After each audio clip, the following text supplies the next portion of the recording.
까지 우리 함께 읽어보도록 하겠습니다. 같이 한번 읽어볼까요? 시작. 이에 예수께서 무리와 제자들에게 말씀하여 이르시되 서기관들과 바리새인들이 모세의 자리에 앉았으니 그러므로 무엇이든지 그들이 말하는 바는 행하고 지키되 그들이 하는 행위는 본받지 말라. 그들은 말만 하고 행하지 아니하며 또 무거운 짐을 묶어 사람의 어깨에 지우되 자기는 이것을 한 손가락으로도 움직이려 하지 아니하며 그들의 모든 행위를 사람에게 보이고자 하나니 곧 그 경문띠를 넓게 하며 옷수를 길게 하고 잔치의 윗자리와 회당의 높은 자리와 시장에서 문안받는 것과 사람에게 랍비라 칭함받는 것을 좋아하느니라. 그러나 너희는 랍비라 칭함을 받지 말라. 너희 선생은 하나요 너희는 다 형제니라. 땅에 있는 자를 아버지라 하지 말라. 너희 아버지는 한 분이시니 곧 하늘에 계신 아시니라. 또한 지도자라 칭함을 받지 말라. 너희의 지도자는 한 분이시니 곧 그리스도시니라. 너희 중에 큰 자는 너희를 섬기는 자가 되어야 하리라. 누구든지 자기를 높이는 자는 낮아지고 누구든지 자기를 낮추는 자는 높아지리라. 아멘. 네, 우리가 올해부터 나눴던 이 마태복음 강해도 그렇게 많이 남지 않은 것 같습니다. 아마도 10월 안으로는 마치지 않을까 생각은 듭니다. 여러분에게 한 이 마태복음 강해가 여러분에게 아무 의미 없이 지나가는 것이 아니라 오랜 감동으로 남아서 또 여러분의 신앙생활에 변화를 줄 수 있기를 바라고 있습니다. 그것을 위해서 저는 늘 또 기도하면서 또 이렇게 여러분과 함께 이렇게 믿음의 또 고백들 말씀들 나누고 있는 것입니다. 자, 우리가 성경을 보면 제가 저번에 수련회에서도 말씀했지만 주목해야 될 게 있습니다. 저번에 우리가 수련회 안 오신 분들도 있기는 하지만 성경을 볼 때 주목해야 될 게 있었는데 뭐였죠? 혹시 기억이 나시나요? 성경을 볼 때 이게 나오면 주목해야 된다 있었는데 뭐였죠? 접속사 중에 제가 두 개를 얘기했었는데 그러므로 그리고 그런즉 이런 접속사가 나오면 우리가 좀 주의해서 봐야 됩니다. 그리고 또 하나가 있는데 성경에서 우리가 읽다가 주목하는 거는 대상에 한번 주목해 볼 필요가 있다는 거예요. 여러분이 성경을 읽을 때 대상 중요합니다. 특히 복음서는 예수님이 말씀하시는 이 대상에 대하여 주목할 필요가 있습니다. 어느 때는 예수님을 따르는 자에게 말씀하시기도 하고 또 어느 때는 무리를 떠나 제자들에게 말씀하시기도 합니다. 그렇다면 오늘 말씀 어느 대상에게 말씀하신 것인지 우리 한번 1절 같이 한번 읽어보도록 다시 하겠습니다. 1절 같이 다시 한번 읽어볼게요. 시작. 이에 예수께서 무리와 제자들에게 말씀하여 이르시되 대상을 보니까 여기 무리 제자입니다. 그러니까 오늘 이 말씀은 삶의 헌신으로 나온 이 예수님께 나온 제자들에게만 해당되는 게 아니라 주님의 말씀을 들어나온 모든 이 무리에게 적용되는 말씀이라고 볼 수 있습니다. 말씀을 볼 때 그리고 아까 얘기했듯이 또 하나 주목해야 될 거 접속사라고 그랬죠. 제가 이번 수련에 많이 강조했던 것 같습니다. 그러므로 그리고 그런즉 접속사가 나왔습니다. 근데 오늘 말씀에도 접속사가 나와요. 시작이 어떻게 돼 있죠? 여러분 성경을 보시면 이에라고 시작됩니다. 이에는 영어로 then입니다. 결국 오늘 말씀을 제대로 이해하기 위해서는 이전에 있었던 사건, 그에 대한 예수님의 말씀이 무엇인지를 알아야 여러분이 오늘 말씀을 잘 이해할 수 있을 것입니다. 마태복음 22장 우리가 저저번 주죠. 전체적으로 다 살펴보진 않았어요. 우리가 처음 초반 부분을 살펴봤는데 대략적인 상황 여러분에게 제가 말씀을 드렸습니다. 예수님의 말씀과 사역에 대해서 꼬투리를 잡으려고 주님께 나온 이 바리새인들의 이 질문이 나왔어요. 그리고 그에 대한 예수님의 답변이 나오는 상황들이 22장에 걸쳐서 나오고 있습니다. 오늘부터 우리가 나누는 말씀은 이러한 질문을 했던 바리새인과 율법학자들의 속마음을 보시고 예수님이 교훈하시는 장면입니다. 그러니까 교훈이라고 하기보다는 그들이 얼마나 악한지 이러한 말과 생각이 얼마나 무서운 것인지를 화 있을진저 라는 말씀으로 연속해서 경고하는 말씀이라고 볼 수 있습니다. 자, 그럼 어떻게 경고를 하는지 우리 함께 나눠보도록 하죠. 2절 3절 다시 한번 읽어보도록 하겠습니다. 2절 3절 어떤 경우가 있는지 한번 볼까요? 같이 읽어볼게요. 시작. 서기관들과 바리새인들이 모세의 자리에 앉았으니 그러므로 무엇이든지 그들이 말하는 바는 행하고 지키되 그들이 하는 행위는 본받지 말라. 그들은 말만 하고 행하지 아니하며. 서기관과 바리새인들이 지금 모세의 자리에 앉았다고 합니다. 이 말이 뭘까요? 모세의 자리에 율법을 읽는 역할을 한다는 거예요. 그러니까 율법을 가르치는 자리에 지금 앉아 있다는 것입니다. 자, 3절 말씀을 여러분이 다시 한번 잘 보세요. 여기에 긴장이 있습니다. 무엇을 본받아야 하며 무엇을 본받지 말아야 하는가에 관한 거예요. 먼저 그들이 말하는 바는 행하고 지키되 그들의 행위를 본받지 말라는 말씀에서 여러분이 쉽게 생각한다면 그들의 가르침은 따르고 행동을 따르지 말라, 이렇게 볼 수 있을 것 같습니다. 그렇지 않나요? 혹시 여러분 생각은 어떻습니까? 여기서 다르게 생각하시는 분들이 계시나요? 3절에서 문제가 되는 게 있는데 3절 후반부에 보시면 그들이 말만 하고 행하지 않는다라는 이 구절에서 발생합니다. 자, 생각해 봅시다. 바리새인들, 서기관, 율법학자들 정말 말만 하고 행하지 않았을까요? 어땠을까요? 아닙니다. 오히려 그들은 가르침과 함께 철저한 이 행함이 수반되었음을 보여줍니다. 여러분도 이거는 아실 거예요. 그렇다면 예수님이 왜 이렇게 얘기하느냐 이겁니다. 이것을 알려면 여기서 여러분이 말한다 그리고 행한다 이 의미를 여러분이 아셔야 됩니다.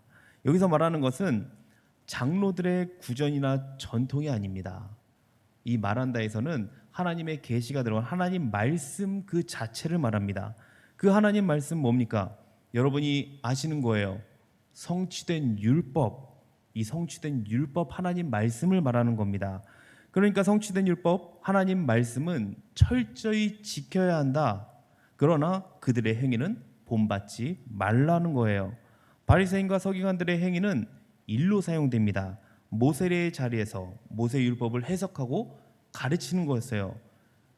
그렇게 잘 가르치면 좋죠. 근데 그 가르침에 뭐가 들어갔을까요? 그들의 해석이 들어갑니다. 이게 문제예요. 그래서 예수님께서는 그들의 가르침을 따르지 말라는 겁니다. 율법을 말하기는 하지만 그 율법에 따라 성취된 의미로 행동하지 않았기 때문에 그렇습니다. 결국 이들의 문제가 무엇인가요? 율법의 정신은 빼버리고 외적인 형식에만 얽혀 있다는 것이 문제입니다. 이런 사람들에게 화 있을진저라고 예수님은 계속해서 총 이제 13절부터 7번에 걸쳐서 경고하고 있습니다. 하나님께서 가장 미워하시는 게 뭘까요? 말씀을 알고 있으되 말씀대로 살지 않는 것. 말씀을 알고 적용하되 다른 사람에게만 잣대를 대고 자신에게는 그렇게 하지 않는 것입니다. 이런 사람들 요즘 말로 뭐라고 하는지 아십니까? 뭐 저만의 생각일 수도 있지만 내로남불이라고 혹시 아십니까? 아시죠? 내가 하면 로맨스, 남이 하면 불륜. 다른 사람들을 행위로 판단하되 자신에게는 늘 이유와 변명이 있습니다.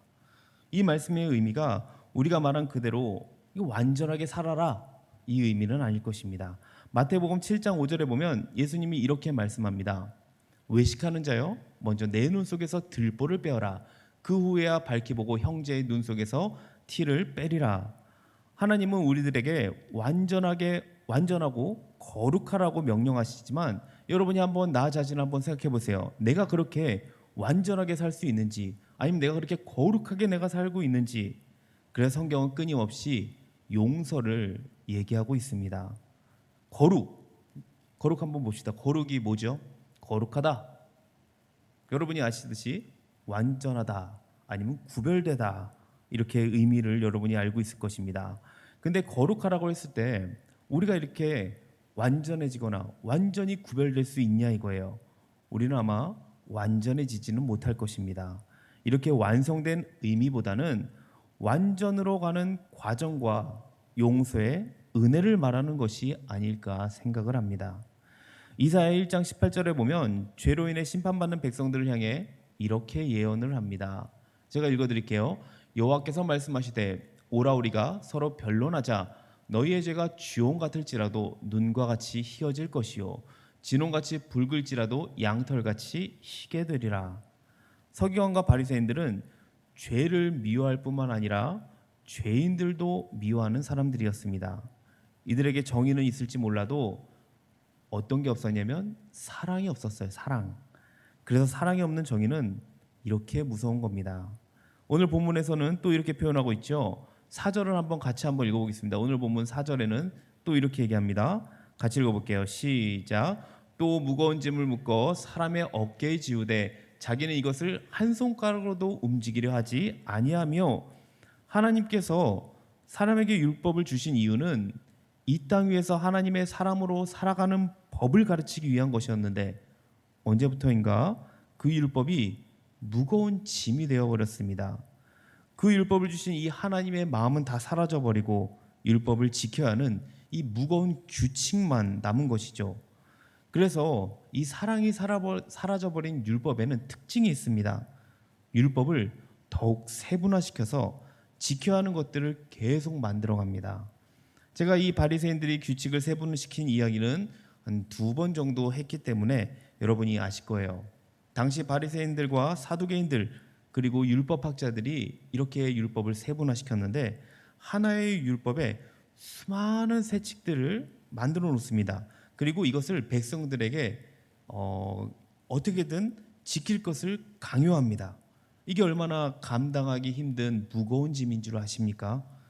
제가 성지순례 갔을 때 마침 안식일을 맞이했습니다. 안식일에 보면은 시내가 굉장히 조용합니다. 거의 여행객들만 이동을 하고 다니는 것 같아요. 그중에 제가 기억이 남는 게 있었는데요. 호텔에 제가 10층 정도, 10층인지 9층인지 잘 기억은 나지 않지만 아무튼 그렇게 한 높은 위치에 제가 머무는 것 같습니다. 근데 이제 매우 피곤한 상태였어요. 그래서 그 엘리베이터에서 기다리고 있는데 엘리베이터를 탔죠. 근데 10층을 누르려고 하는데 10층이 안 눌러지는 거예요. 그래서 왜 그러지? 하고 가만히 기다렸더니 한 층, 한 층, 한 층 그냥 문이 열립니다. 왜 그냥 이렇게 자동적으로 열릴까요? 누르는 것조차 그들은 일이라고 생각했던 거예요. 그래서 엘리베이터도 이런 아주 세분화 세칙을 만들어서 이렇게 일을 하지 않도록 안식일에 그러한 규칙을 만들어 놓은 것을 볼 수 있었습니다. 저는 굉장히 빨리 쉬고 싶었는데 굉장히 짜증이 좀 났었죠. 아무튼 안식일이 이제 해제가 되는 5시가 되고 나서는 그게 이제 없어지더라고요. 엘리베이터도 정상으로 들어오고 밖에서 신기했던 광경은 차들이 이 경적을 울리면서 5시 이후로 막 쏟아져 나오더라고요. 왜 이렇게 제가 이게 시끄럽죠? 라고 현지 가이드한테 물어봤습니다. 그런데 현지 가이드가 이런 얘기를 하더라고요. 안식이 해제되어서 너무 기쁜 나머지 경적을 울리며 나온다고 하더라고요. 그런데 여러분 가만히 한번 생각해 보세요. 안식일이 기뻐해야 되는 거 아닌가요? 근데 안식일이 끝났다고 기뻐하고 있더라고요. 이처럼 바리새인들의 잘못은 이렇게 무겁게 율법의 짐을 만들어서 사람들을 율법의 노예로 만들어 놓고는 정작 자신들은 자신의 의에 도취되어 버렸다는 거예요. 결정적으로 이들이 하나님 앞에 진노의 대상이 되는 것은 하나님의 마음을 잃어버렸기 때문이었습니다. 이들은 하나님의 사랑을 무거운 짐으로 만들어서 사람들의 이 어깨에 지웠습니다. 그리고 자신들은 이 무거운 짐진 사람들을 도와주기 위해 손가락 하나도 움직이려고 하지 않아요. 바리새인들에게 사람들을 사랑하는 마음이 있었다면 어떻게 해서라도 그들이 힘겨운 규칙에 시달리지 않도록 가볍게 하도록 노력해야 되지 않았을까 생각이 듭니다. 마태복음 23장 5절 말씀을 보니까 그들의 관심은 하나님이 아니라 사람에 있는 것을 볼 수 있습니다. 한번 같이 볼까요? 그들의 모든 행위를 사람에게 보이고자 하나니 곧 그 경문띠를 넓게 하며 옷수를 길게 하고 신앙생활에서 가장 중요한 점이 있습니다. 주의해야 할 점이 있습니다. 어떤 걸 가장 주의해야 될까요? 여러분이 신앙생활을 쭉 하다 보면은 하나님을 믿는 믿음에서 사람들의 관심에 목을 매게 되는 순간이 옵니다. 그러니까 사람에게 더 관심이 집중되는 그럴 때가 온다는 거예요. 이런 예들은 우리 주변에서 많이 볼 수 있습니다. 기도를 해도 어느 때는 내가 하나님을 향해서 있는데 어느 순간 사람들에게 내가 어떤 모습을 보이는지에 더 민감하게 반응을 합니다. 그래서 이 부분을 유진 피터슨은 이렇게 표현을 하더라고요. 그들의 삶은 끝없는 패션쇼다. 오늘은 수놓는 기도쇼를 두르고 내일은 현란한 기도를 올린다. 이런 말을 하더라고요. 요즘 말로 이런 사람들 누굽니까? 관종인 거죠. 사람들에게 신앙심이 좋다는 말을 듣고 즐기는 부류입니다. 6절에서 7절 이들의 특징이 잘 나옵니다. 당시 풍습은 존귀한 사람들일수록 잔치를 베푼 사람들 가까이 있었습니다. 회당에서도 높은 사람일수록 말씀을 강론하는 사람과 중앙에 펼쳐놓은 율법 두루마리에 가까이 앉아 있었어요. 그리고 서기관과 바리새인들은 사람들이 그들에게 경의와 이 존경을 표하는 것을 굉장히 즐겼다고 합니다. 보통 시장에서 만나면은 인사를 하죠. 그런데 그 당시 이때 일상적인 인사 나눔이 아니었습니다. 여기서 말하는 시장에서 문안받는 것 마치 중요한 사람을 맞이하는 것처럼 예의와 경의를 표하는 것을 뜻합니다. 그냥 우리가 안녕하세요라고 그냥 가볍게 인사하는 정도가 아니라는 거예요. 심한 일부 랍비는 유대인 마을을 방문할 때면 온 마을 사람들이 나와서 나와 그를 자기 부모보다 더 존경한다며 경의를 표할 것을 요구하는 랍비들도 있었다고 합니다. 굉장히 권위주의인 것 같습니다. 이것을 보면서 목회자 늘 더 조심하고 신경 써야 될 게 많구나 느꼈어요. 말씀을 선포하고 가르치는 입장에서 어느 순간 내가 높은 자리에 가고 싶지는 않은지, 또한 겸손함을 추구하고 내가 살려고 하는데 어느 순간 내가 그렇게 살려고 하지 않고 나의 욕심으로 사역을 감당할 때가 있지는 않은지, 이것이 아주 미묘합니다. 그리고 생각하고 있지 않으면 어느 순간 그러한 모습을 볼 때가 있다는 거예요. 그런데 잘 생각해 보면 그것보다 더 중요한 것이 있더라고요. 높은 자리에 앉는 것이 문제가 아니라 그 자리에 가는 것을 좋아하는 것, 내가 그 자리에 가는 것을 좋아하는 것이 문제라는 것입니다. 어쩔 수 없이 하나님께서 앉히신 자리, 하나님께서 필요해 주시는 자리와 자신이 내가 좋아해서 가는 자리에 이 긴장 관계가 아닐까 생각이 듭니다. 요즘 한국 교회에서 보면은 이 목회자들의 이동이 참 많습니다. 보통 이제 우리 교회도 빨리 목회자 부목사님들을 구해야 되는데, 이럴 때에 이제 어떤 자리에 가고 싶으냐 이게 많이 드러납니다. 다들 목회자들을 보면은 높은 자리에 가고 싶어요. 좋은 자리, 더 나은 자리를 선호합니다. 누군가는 또 이 더 좋은 자리를 가는 것을 보고 불화하는 사람들도 있습니다. 그래요. 좋은 자리, 높은 자리, 악은 아닙니다. 하지만 사명을 떠나 자리를 탐하는 자에게 지금 화가 있으리라고 말씀합니다. 하나님 앞에 나온 사람들이 기억해야 될 것이 있습니다. 높은 자리에 있는 것을 즐겨하지 말고 있어야 할 사명의 자리, 하나님의 마음이 있는 자리를 묵상해야 된다는 거예요. 하나님이 높아지시면 여러분 높아지실 것입니다. 하나님께서 겸손하게 낮추시면 낮아지는 것입니다. 이것을 여러분 기억하시기 바랍니다. 자, 8절에서 이제 대상이 바뀌고 있습니다. 이제 예수님께서는 바리새인들에게서 제자들에게 관심을 받고 말씀하고 있습니다. 우리 8절을 한번 같이 읽어보도록 하겠습니다. 같이 읽어볼까요? 시작. 그러나 너희는 랍비라 칭함을 받지 말라. 너희 선생은 하나요. 너희는 다 형제니라. 8절 이렇게 시작하죠. 그러나 너희는 7절까지 서기관과 바리새인들에 대한 비판을 일단락 짚고 이제 말씀을 듣고 있는 청중에게로 관심이 돌아옵니다. 이 8절 말씀은 청중들에게 겸손을 요청함과 동시에 당시 이 위선적 종교 지도자들의 권위를 박탈하시는 선언과도 같은 것입니다. 선생이 되어서 누군가를 정죄하고 가르칠 자격이 우리에게 없다는 것입니다. 단지 말씀을 먼저 살아내고 삶을 보여줌으로 주변에 있는 믿음의 형제들과 함께 그 길을 가고 있음을 기억하라는 말씀입니다. 그런데 우리의 실상은 어떤가요? 우리가 새로운 것을 배우고 깨달은 게 있다. 여러분이 말씀을 듣고 깨달은 게 있어요. 그러면은 겸손하게 침묵하면서 여러분이 그것을 삶으로 보여줘야 하는 게 마땅한데, 근데 깨달은 게 있으면 자꾸 남을 가르치고 싶어 한다는 거예요. 남을 가르치려 한다는 거예요. 우리 모두가 하나님을 믿는 사람들인데 교회 안에서 서로 다른 은사와 직분을 가지고 하는 일들 인해 자신을 드러내고 높이는 이 허영심을 갖지 말라는 것입니다. 교회 안에서 이 계급 의식을 갖지 말라는 거예요. 랍비라 칭함을 받지 말라. 이 말은 너는 선생이 아니다라는 뜻입니다. 애초부터 자격을 논할 이유도 없다는 말이에요. 그러니 이 말씀은 교회 안에서 직분을 가지고 그것을 계급으로 여기는 자들에 대한 이 권면입니다. 그렇다고 교회의 직책에 대한 부정을 하는 것이 아닙니다. 교회 안에서 불리는 칭호는 여러분 합당하게 사용되어야 되지만 그로 인해 공명심이나 사사로운 명예욕에 빠져서는 안 된다는 이 뜻입니다.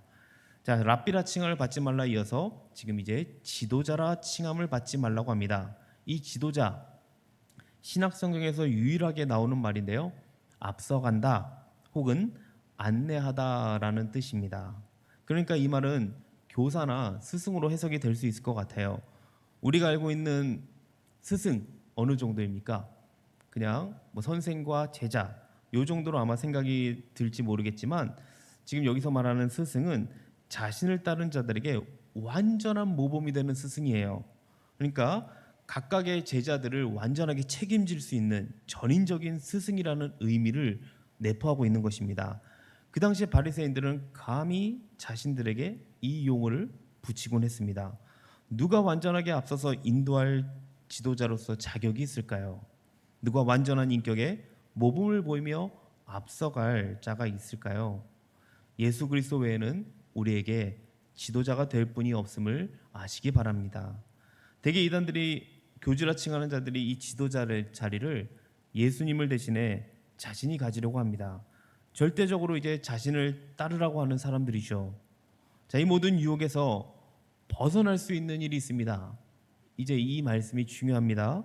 11절, 12절 같이 한번 읽어보도록 하겠습니다. 자, 유혹에서 이겨낼 수 있는 법인데 한번 같이 한번 볼까요? 같이 읽어보겠습니다. 시작. 너희 중에 큰 자는 너희를 섬기는 자가 되어야 하리라. 누구든지 자기를 높이는 자는 낮아지고 누구든지 자기를 낮추는 자는 높아지리라. 큰 자가 되려는 마음이 없으면 된다는 거예요. 오히려 섬기는 자가 되려는 마음이면 충분하다는 것입니다. 우리가 흔히 말하는 우리의 삶에서 그리스도만 드러나는 것은 나의 낮아짐으로 여러분 가능하다는 것입니다. 그래서 여러분 높아지려는 마음이 없으면 돼요.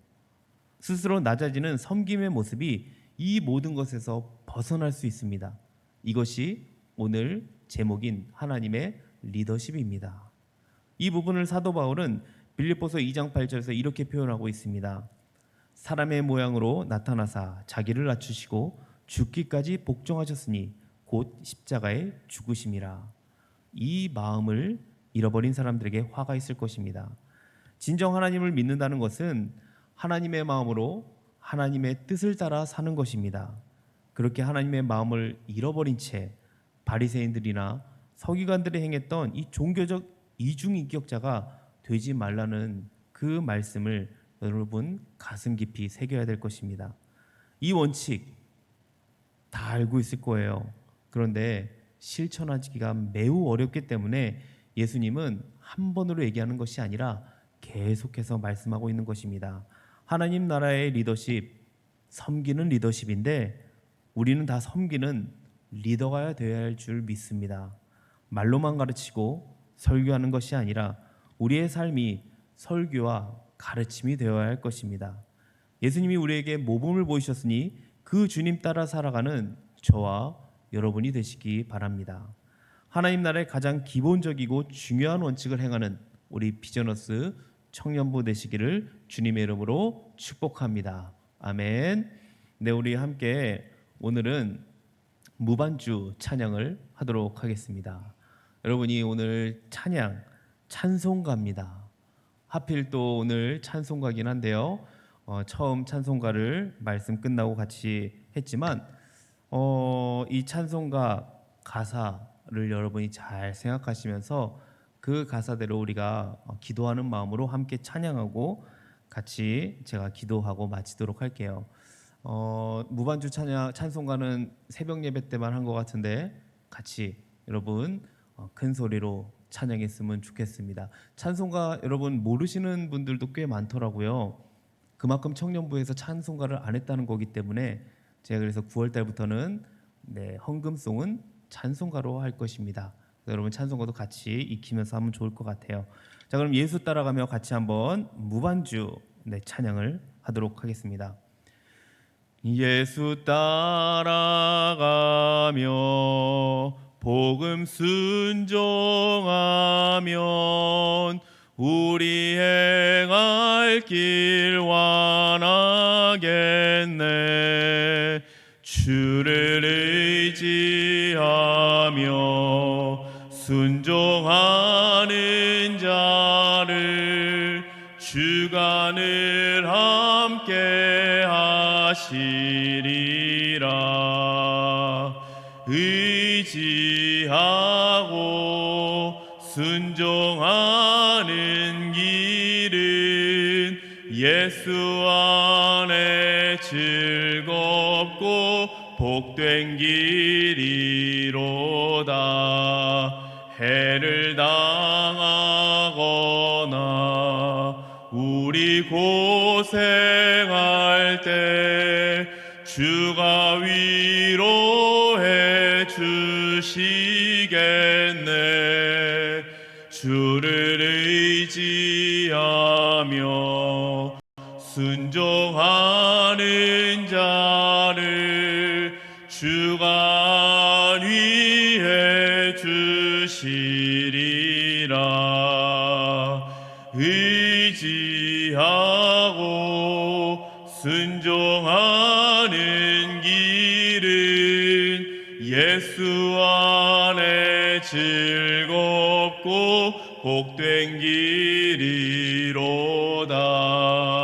남의 짐을 지고 슬픔 위로하면 주가 상급을 주시겠네. 주를 의지하며 순종하는 자를 항상 복 내려 주시리라. 의지하고 순종하는 길은 예수 안에 즐겁고 복된 길이로. 5절 합니다. 주를 힘입어서 말씀 잘 배우고 주를 모시고 살아가세. 주를 의지하며 항상 순종하면 주가 사랑해 주시리라. 의지하고 순종하는 길은 예수 안에 즐겁고 복된 길이로다. 아멘. 기도하겠습니다. 하나님 아버지 감사합니다. 우리가 주님의 크신 은혜와 사랑을 매 순간 기억하며 감사하는 주님의 자녀가 되기 원합니다. 하나님 뜻에 순종하는 삶을 살도록 주님 붙들어 주시옵소서. 겸손함으로 낮아지는 섬김의 모습으로 이 세상을 살아가게 하여 주시옵소서.